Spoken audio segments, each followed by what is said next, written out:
So trying to move forward with the Zika funding, there are 3 amendments to be voted on today. I think the one likely to get the 60 votes necessary is the one that Senator Murray and I have worked on with Senator Leahy, Senator Graham, the chair and the vice chair of the committee. All of us are co-sponsors of that. A couple of points to make about that $1.1 billion in spending.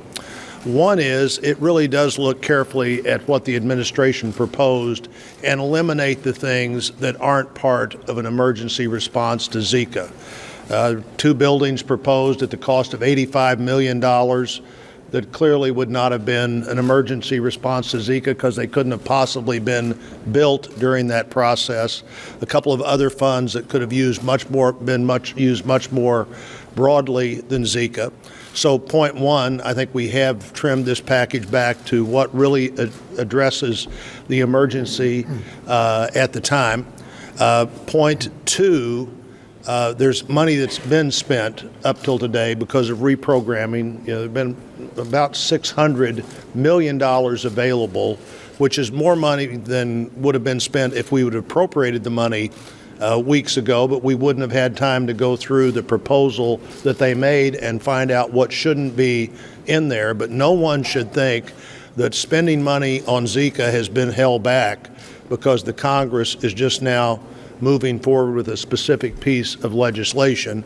And then the third point, the House this week, I believe, is moving a different bill that has about a $622 billion cost, but that bill only gets us until September the 30th.